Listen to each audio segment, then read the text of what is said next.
Guys നമുക്ക് ചായ കുടിക്കാൻ പോവാം. സമയം 5 മണി. 5 മണി കഴിഞ്ഞു. 5 മണി കഴിഞ്ഞു. ഇവിടെ ചായ ഉണ്ടാക്കില്ല ഗൈസ്. ഇവിടെ ആരുമില്ല. അപ്പം നമ്മൾ ചായ കുടിക്കാൻ പോവാം. ഞങ്ങൾ രണ്ടാളും ഇങ്ങനെ വീട്ടിൽ വർത്താനം പറഞ്ഞിരുന്നപ്പോൾ ഞങ്ങൾക്ക് രണ്ടാൾക്കൊരു ആഗ്രഹം ചായ കുടിച്ചിട്ട് വന്നാലോ എന്ന്. അപ്പം ഞങ്ങൾ വിചാരിച്ചു പോയേക്കാന്ന്.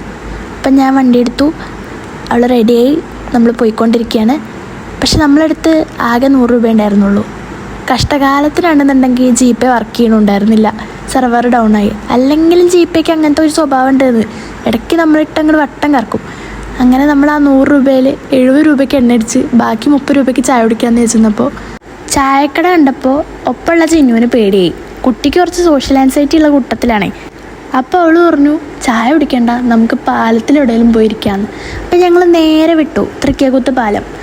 ഇപ്പോൾ ഇവിടെ അടുത്ത് അതിൻ്റെ ഉദ്ഘാടനം കഴിഞ്ഞിട്ടേ ഉണ്ടായിരുന്നുള്ളൂ കേട്ടോ. അപ്പോൾ നമുക്ക് പാലം കാണാൻ പോയാലോ? നമ്മൾ പാലത്തിലേക്കുള്ള റോഡാണ് കേട്ടോ അത്. കണ്ടില്ലേ, ഭയങ്കര പ്രകൃതി രമണീയമായ സ്ഥലമാണ്. ഫുൾ പാടത്തിൻ്റെ നടുവ് കൂടെ റോഡ് കേട്ടോ. അപ്പോൾ നമ്മൾ പോയിക്കൊണ്ടിരിക്കുകയാണ്. പിന്നെ ഈ റോഡിൻ്റെ ഒരു പ്രത്യേകത എന്ന് പറഞ്ഞാൽ പാലത്തിൻ്റെ ഈ ഭാഗവും ആ ഭാഗവും കുണ്ടും കുഴിയാണ് ഗൈസ്. പാലം മാത്രം വളരെ മികച്ചൊരു പാലമാണ്. ഇവിടെ നിന്ന് 2 ഫോട്ടോ എടുത്തു. ഞങ്ങൾ വേഗം നേരെ വീട്ടിൽ പോയി. അപ്പോഴേക്ക് സൂര്യൻ അസ്തമിച്ച് കഴിഞ്ഞിരുന്നു.